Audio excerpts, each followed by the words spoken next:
Yeah, I totally agree with that. The franchise sales guys are always going to tell you, "Oh, yeah, this is super easy." I always tell people, it's going to take twice as long and it's going to cost twice as much to get whatever it is up and open.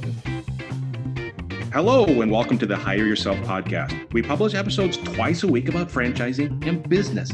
Each Monday, we'll release a 30-minute episode where we dive deep into a topic. Thursdays are our shorter, lighter episodes where we will discuss things like business resources or topics of personal growth. I am one of your hosts, Pete Gilfillan, and I'm joined with my business partner, Nat Truitt. And together we have every experience in business and franchise ownership. We have worked hard over the years to realize our dreams and control our own destinies. Our experience will help you become a better business owner and franchisee so that you can live life on your own terms. All right, what are we talking about today? Nat, I think we're going to talk a little bit about finding the right franchise. Everybody, I talk to, they go, well, how do I find the right franchise? So I thought we'd spend some time today talking about how to find the right franchise. And the most important thing I think about is as you're starting to think about, okay, if I'm going to invest in a franchise, do you want to be involved in the business like as an artisan? Do you want to be the person working in the business, or do you want to kind of work more on the business? From your standpoint, I know a lot of times when you first started your business, were you more, think back to your in-home care franchise. Tell me a little bit about that. Did you set out with this idea you wanted to be the artisan and work in it, or did you want to kind of work on it? Yeah, to be honest, I kind of didn't know what the heck I was doing. I was 29 years old. I was researching caregivers for my wife's grandma. I found that, hey, there's some home care companies, and up there was a little button that said franchising. So I clicked on that, learned about franchising, and jumped in. What I realized pretty quickly was I had definitely got myself a full-time business. So I was wearing 12 different hats and working lots of hours. But what I liked about it was very affordable, like a very affordable startup. Now, you weren't providing, when you invested in that in-home care franchise, you weren't the one providing cares. You weren't at people's houses at night and kind of helping them bathe and do all that kind of stuff. That is correct. So I guess it was an executive run. Okay, so you were kind of the executive model full-time. And, a lot of the executives I work with really like that kind of the executive work on the business, not in the business. But occasionally I'll see people that they want to be the artisan. A great example was somebody that came to me and they like woodworking. And they said, I just want to go do something. I've had my corporate run position and now I want to just work in a business. And so that individual invested in a leather repair, vinyl repair franchise, right? Where he got to fix that. And that worked out really well for him. And others, as you know, they like this idea that I can work on the business. So let's talk a little bit about working on the business, because when I invested in my first franchise, the junk removal franchise, one of the things that I wanted to do is I had no desire to work in the business, right? I wanted to work on it. And so I bought the rights to a master where my job was to go out there and I was involved in it full time. So I full out quit my corporate job, all the salary and stuff like that. And so we're starting to see now people maybe trying to keep their corporate job and do it more kind of semi-absentee. What are you seeing out there? Yeah, I'm definitely seeing that. I think it's, a lot of it's a low unemployment and also the high salaries. So people are just making a ton of money at their corporate job. They've got benefits. A lot of guys I'm working with have a little bit of flexibility in their schedule, be able to get something open and running, maybe over a 9 to 12 month period, something like that.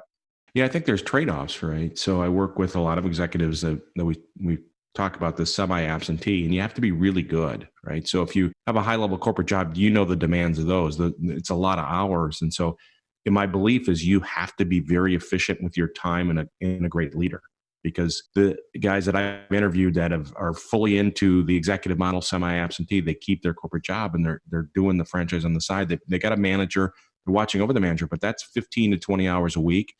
They're checking their emails before they go to their corporate role. They're calling their managers on the way to the office or on the way to the airport, whatever it may be. And so it takes a very special person.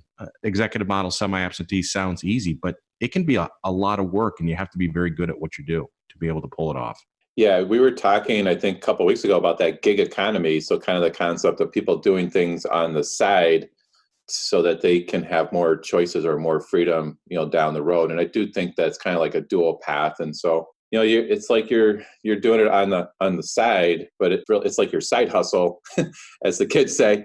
but it's something, you're definitely going to be living it, or what's that saying? Eat, sleep, and breathing it. As you're trying to get something new started. It's also a little bit like, I always tell people when you're starting a business, it's also a little bit like giving birth to a new child. It's definitely, you're going to have at least 9 months of a lot of pain and just learning curve and growing and all these new experiences. Yeah. And I see a lot of executives, they want to diversify their assets and their income. It's a kind of a safety play, especially when we get in our 50s, with the average person now keeping a job for less than 4 years. So they're looking at as they're starting this. And so nobody can come in and say, hey, listen, we've decided to go a different direction, new leadership team, or we're merger or acquisition.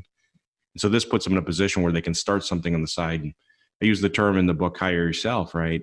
It's a bridge to escape the corporate world. You can start the franchise on the side, build it up, keep your corporate income. And when it gets to a certain level, you've got a great supplemental income, or you've replaced your corporate income. But in all cases, the idea is that you've got it in addition to your corporate level income. Nat, have you seen some of your executives where they decide, hey, listen, I don't want to be the artisan. I don't want to work in the business, but I do want to do the executive model, but I want to be involved in it full time. So the business could be semi-absentee, but I want to be involved in it full time. You see that much? I definitely do see that. I feel like the franchisors always kind of love those guys because they feel like they're going to jump in with both feet. They're going to work, 50, 60 hours a week, get locations open, build the team, bird dog, get the next second location open. Or if it's a service-based business, they're going to be out kissing babies and shaking hands and building relationships in the community. I do think that's one of the levers in franchising is how much time you spend in the business. How much money you invest in it is another lever. How much time you spend in it is another. So, the guys that can spend more time, I think that's definitely an accelerant, and it's probably going to shorten the path. What I like is I feel like franchising can kind of meet you where you're at, but I do think it's super important to have realistic expectations up front. And kind of as we go through our process and we're talking to guys, we help them kind of map all that out, what they're looking for, what kind of fit in a franchise, what kind of time commitment they have and everything like that.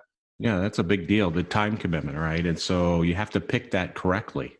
Meaning, if you want to keep your corporate role and it's a business that requires you to be full-time, it doesn't work. And so you have to be very careful in terms of what do you want and how are you going to pull it off? And to your point, franchises can kind of meet you in the middle as long as you pick the right one. So Nat, when we're looking at franchises, one of the other big decisions you have to make is, do you want a service-based franchise or do you want a facility, a brick and mortar one, right? And there's pros and cons to both of them. I think a little bit about when we go to invest in a service-based franchise, well, in most cases, it's a lower investment unless you got a lot of heavy equipment.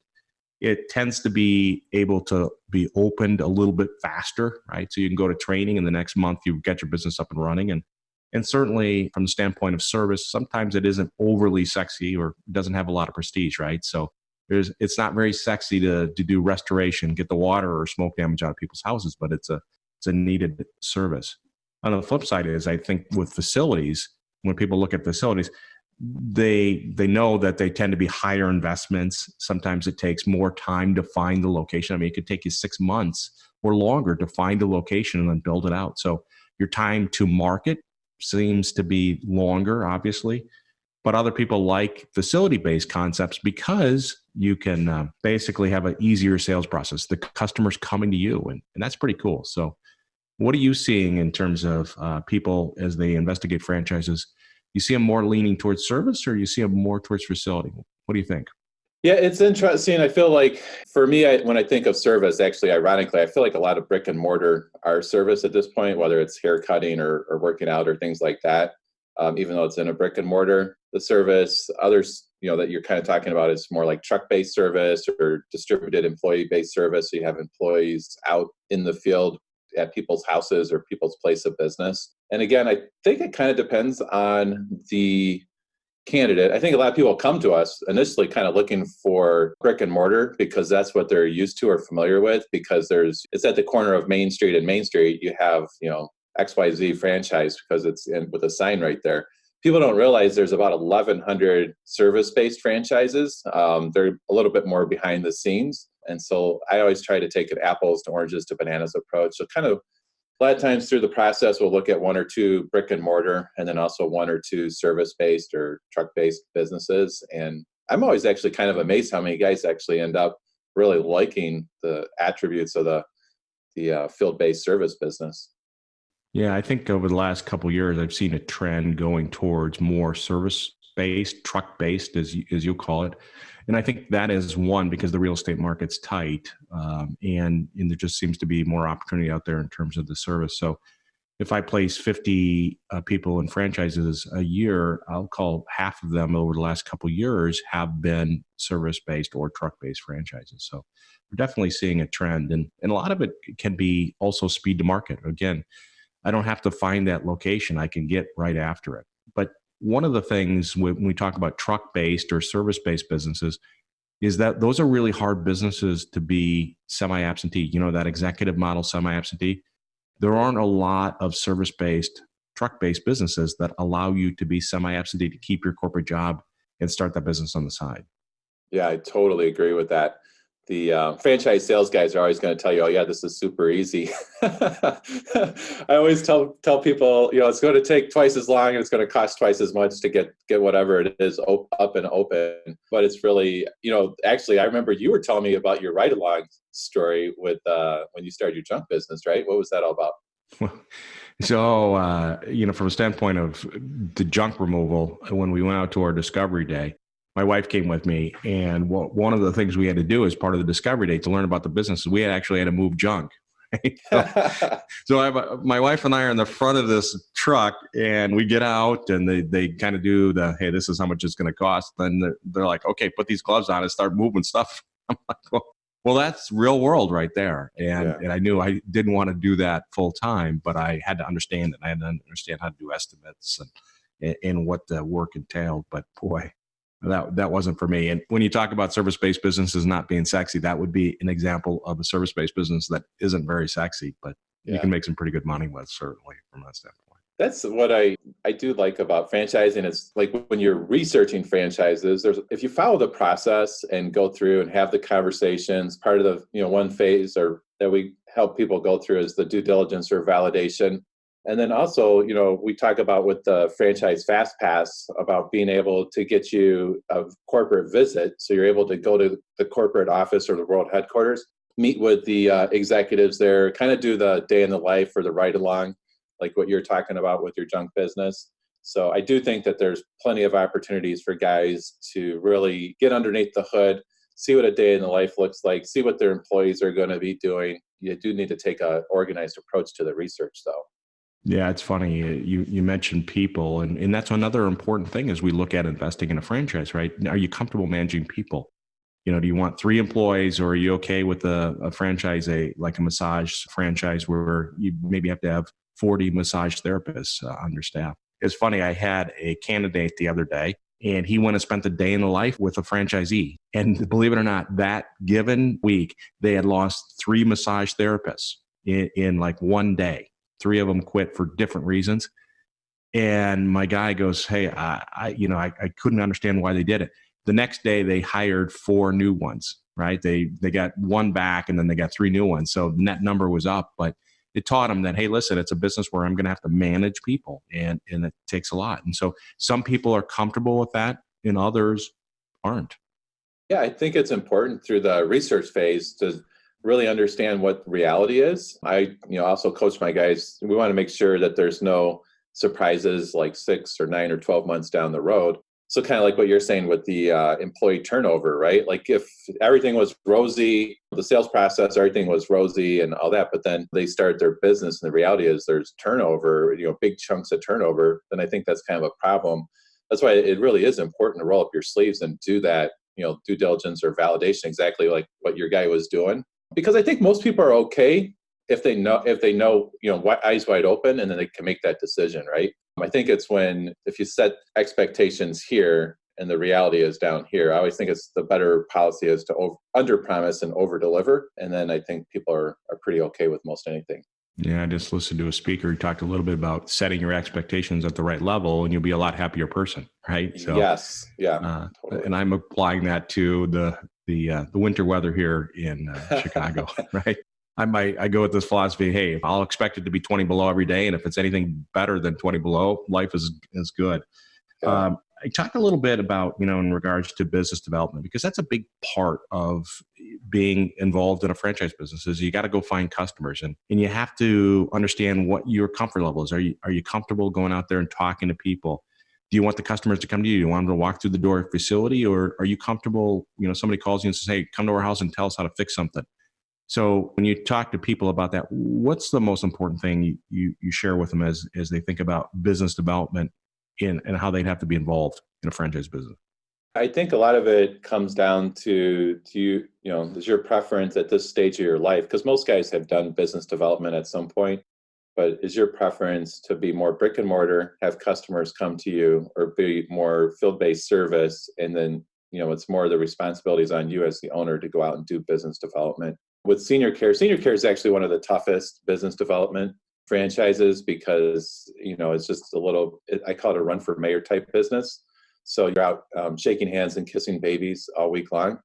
But that's, the guys that like it, they love it, and they can grow a big business really fast. So I think it's really important to kind of have the right fit for business development and be realistic about that too.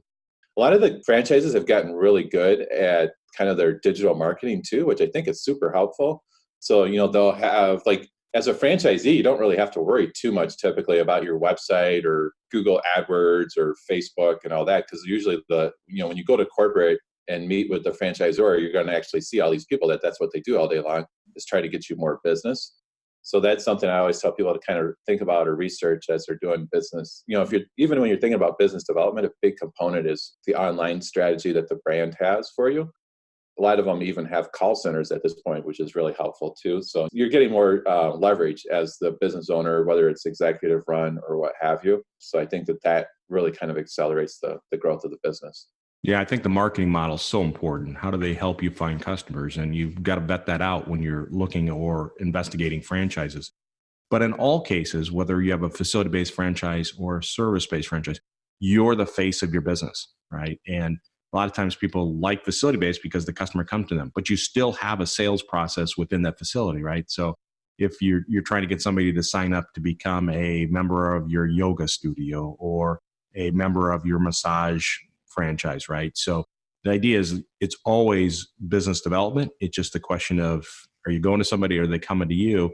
And what are the set processes? And that's one of the benefits of a franchise, right? Is they, in most cases, have a very specific sales process that you follow. Not necessarily doing door to door, but the idea is they tell you exactly what to do. Who's your customer, where to find them, and most importantly, how to present your product or service to them. Yeah, I totally agree with that. Like with my senior care franchise, it was interesting because I came in and they had about 100 locations open. So the geography or the territory was actually pretty well defined at that point. Like you knew that if you had a population, I think it was 175,000 with a certain amount of seniors, that you should be able to do, X amount of revenue. And so when I started my business, it was kind of a fun process. I picked my zip codes on the map. So it's kind of theoretical at that point. And then I started doing the business development, and then I was able to replicate the performance of the existing location. So I do think there is something to be said about having, not having to reinvent the wheel. And so just following the proven process, whatever that might be, I think that's so helpful. And, you got to trust the process too, and you have to put in the work. So. Yeah, no question. You always have to put the work in. As you mentioned earlier, starting a business is a heck of a lot of hard work, and it's a lot more hard work than you ever thought it would be. And you have to have that sense of urgency, like every day is your last day. No question about it. You mentioned territory, right? So, when we invest in a franchise, you get in most cases, a defined territory, right? Some will give you kind of zip codes in a box or, from that standpoint to find your location or to develop your service franchise. And there's others that do kind of a market-based basket, right? Where they have 10 franchisees and each of them in order of when they became a franchisee are looking for sites. Talk a little bit about, as you work with candidates, how you address the territory or the geographic side of it. I personally really like the idea or the strategy of thinking through where you already have connections or where you have relationships. So a lot of times if somebody's lived in their city or their town and their kids have gone to grade school, middle school, and high school and all that, typically people have tons of connections. So I personally put a lot of value on doing business in your local community where you have relationships and connections, and then kind of building out or scaling from there. I always think that that's going to accelerate the growth cycle. That isn't always easy today, though, right? I mean, as you take a look at it, I mean, what I tell people is now with the way in which we interact with people online, all that kind of stuff, it's less about your community, because in many cases you have a community on the internet, right? From a standpoint. Right. Now, I do agree this idea of, hey, listen, I'm living in Florida and I want to move to California and start a business. You got two big stressors. You got the stressor of, moving, and then you have the stressor of starting a company. And so there are some benefits, but we talk a little bit about this idea of territory, and you get that kind of geographic area, and you go out there and you build your business in the community, certainly. So talk a little bit about, as we look at this, territories, right? So one of the things I tell people is that if we're looking to replace a corporate level income, that $200,000, $300,000, $400,000 a year, most of the time, some form of multi-unit ownership or multiple territories is required to get that volume, get that revenue, to get the profits you needed to do that. So do you see a lot of people, they're buying multiple territories out there? Yeah, that actually was my story with my senior care. I was 29 years old and I only bought one territory, and I didn't have a franchise coach that helped me think through that. So what happened was I was here, and then I ended up being like the donut hole almost. I was surrounded by other franchise owners. Some had 5 locations, some had 7 territories. And so, I think you do kind of naturally hit, market saturation or what have you. So if I could go back in my time machine, I would have bought probably 2 or 3 territories for that. And I think it's the same thing for brick and mortar or retail. So you just went through this learning curve to get whatever the business is up and running and open, right? And then you're like, I know how to do this now. I want to open a 2nd or 3rd location. But if there's no additional territory available, you're kind of, basically, there's that concept of like territory insurance a little bit. So sometimes it's better, like at the beginning, to kind of like, I want to lock down, 2 or 3 locations or what have you. So that way, once you get through that learning curve, if you want to open up more locations, you can. Or with the senior care, once you penetrate that market, you're able to access the adjacent market and open up more offices or locations. So I do think you kind of have to think through your revenue goals, and you have to take a very pragmatic approach to building out your model and figuring out like how much territory you need to meet your income goals. Yeah, no question. And I look at it as growth insurance when you decide to do multiple territories or multiple locations, right? It's this idea that you're protecting your ability to grow, because as your point, you can invest in a franchise 18 months later, you've got it. This is awesome. And you want to expand and you can't. And the benefit of multi-unit ownership also, when we talk about brick and mortar, is they create a big box, right? And you're given time, which is called the development schedule, to open up those locations or develop those territories. The key thing is nobody can come into that box. But the real benefit, I believe, in terms of real estate is you don't know within that big box where real estate is going to pop, where there's going to be an opportunity where they're going to start a new development, or somebody turns over in a high priority facility or mall. And so the idea behind it is that it gives you more flexibility when you have that multi-unit ownership. Go on. Well, I was going to say, I think in general, people feel like more options are better, right, in life. Yeah, absolutely. One of the things that's really important as we're looking at kind of trying to find the right franchise is the investment levels, right? So we talked a little bit earlier about the idea of service and facility, and service being a little bit lower, but from your standpoint, what do you see in terms of investment levels as people look to invest in franchises? Are you kind of asking like what the range of investment is going to be, or? Yeah, I mean, it's, a service-based franchise. The small, medium, the large, the tall, the grande, and the venti. Very good. Very good. I feel it seems like franchise fees are kind of in that $50,000 range, plus or minus, right? So whether you're buying a senior care or buying a yoga studio, and then if you're opening up multiple locations, it's going to be a multiple of that. And then working capital, like for me with my senior care, I probably put in another 100,000. So it's probably like 150,000, something like that. For service, it's more like you're dripping in the capital. So it's not like you're writing that huge check. you're like writing small checks, each month to kind of cover your overhead. And then brick and mortar, obviously you're going to write the check for the franchise fees, and then you're going to go and start looking for locations. And then you're going to write another quite large check within that first 9 to 12 months because you have to do the construction to get that open. So I think like sports clips or something like that, I think they might be like in the 200,000 range to get the doors open. And then like an Orange Theory or something like that, of course, is going to be quite a bit more. It's just a lot more square footage. So it depends, kind of depends, right? Yeah. When I look at investment levels, there's kind of two numbers I look at. One is liquid capital that you need to get in. And that can be about anything in franchising. It could be cash, stocks, bonds. It could be equity in your home you tap. It could be retirement dollars. It could be friends and family money, liquid capital. And the second thing is total investment, right? Where you're looking at paying that franchise fee, attending training, building out the facility or leasing equipment, and including working capital, as you mentioned earlier. And so what I see is a lot of times with service-based franchises, you need a minimum of $75,000 liquid capital, bare minimum. And the total investment will be something greater than $75,000. It could be $95,000, it could be $145,000. We talk about facility-based concepts, right? You're taking that facility and you're building it out. So naturally the numbers are higher. The liquid capital is going to be a minimum of $100,000. And the total investment, I see it as something greater than $200,000. Now, the difference you can finance through SBA, but as we look at investing in franchises, that's really important to understand that.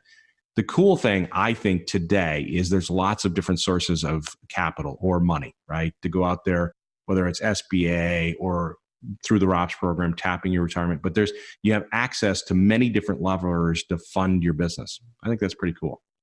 One of the things that people wrestle with is, do you want to be somebody that's invested in an established franchise? They've been around for 10 years, or do they want to be an early adopter, right? They're on the cutting edge. They've only got a couple locations opened. What I see with people is that a lot of times they like something that's a little bit more established. So maybe something in the middle. They don't necessarily, and there's trade-offs, right? If I like I was just working with a candidate. Goes, Pete, I want an established one. I want something that's been around for 10 years. And I said, that's great. And I came back to him and I said, okay, here are some established ones. He goes, well, the territories aren't what I like. And I said, yeah, that's the. I knew you were going to say that. Yeah. That's the trade-off, right? And so, the flip side is if you're an early adopter, you get on the early side of it, you can get the great markets like the right. North Dallas or, Denver, the Woodlands in Houston or Denver, things like that. Yeah, I was just, as you were starting to talk about that, I was thinking back to our conversation, right? Well, just a few minutes earlier. Yeah, it's like a continuum or a sliding scale, right? So the more mature the franchise is, the less. It's almost like that 80-20 rule. I think a lot of times the good territory goes first. And so, a lot of the ways that we try to tackle that is to kind of go upstream and look for franchises that are up and coming or emerging. So maybe they have 30 locations in the Southeast or something like that, and then they're ready to start expanding nationwide. So that's, I love to see those kind of brands because I feel like, they've got a good track record. They have multiple locations open, and now they're ready to go nationwide. But, that's something we spent a lot of time on early in the process with, our candidates, is just trying to understand almost like their risk tolerance and how important brand recognition is for them. And it's interesting because sometimes I get guys that are like, sign me up. I like the early adopter. And then I get other guys that are like, if I could own like a Meineke or something like that, that's got 500 or 2,000 locations, that'd be great. And I don't care if I have to drive 45 minutes to my location. So it's interesting. Again, I think franchising kind of meets you where you're at. There's a lot of options out there. And sometimes, the popular markets go first, but secondary markets that are around there, they're totally still good quality territories, right? They don't come with that maybe prestige, like a Glen Ellen, Illinois or something like that. Yeah. That's totally true. Actually, like in Chicago, when I started, we had 18 owners and we're all like, it was like a patchwork quilt. Like it was all the territory was taken up. And ironically, the guy that was killing it was the guy out in Rockford, which is a secondary market, because he had all of Rockford and he locked it down. I mean, it's the secondary markets can be really good. Yeah. So many things to think about when we look to invest in a franchise and, picking the right one. And what I think about is you can look at all the numbers, you can, go through all the presentations, but at the end of the day, it's about a relationship, right? It's about that feel. It's like dating somebody and picking that spouse or that mate for the rest of your life. it's that feel. And no it's no hard pressure to quantify though, that. Pete, right? No pressure. Well, I had a hard time getting married, Nat. So that's a little, that hurts there a little bit. But the idea is it's a relationship. And a big part of this is the relationship, because it's going to be a partnership with the franchisor, right? And that's a big piece of this. Yeah, totally. I think you can trust the process, and then you have to you're at the end, you're always going to take a little bit of a leap of faith, because you're never going to have all the answers. You probably can get maybe 90% there, but it's going to always kind of be that leap of faith. But hopefully it's a great adventure and you make lots of friends, and it's a new path or next chapter in your life, right? Yeah, I think if you pick the right franchise concept, it can be an awesome experience, right? And, I'll never go back to the corporate world. It changed my life, and I know franchising changed your life too. And so you hope people take the chance of seeing if it's right for them. But if you can pick the right one, and about all the different things we talked about that match you, it can be a great experience. Who were we talking to? I think, weren't you and I talking to somebody the other day, and we were talking about master's degrees and all that, and how expensive that was? Yeah. I don't even know if you could spend that much sometimes on some of these franchises. Yeah, it's cheaper than getting your master's degree at some of these schools. Well, even just the undergrads. University of Chicago just announced tuition and room and board now is $100,000 plus a year. Holy cow. I did not realize that. Yes. So absolutely. So next, our next podcast, I think I want to talk a little bit about my recent experience on Southwest Airlines. So maybe we can chat about that next. All right. I love Southwest. Let's do that. All right. Sounds good.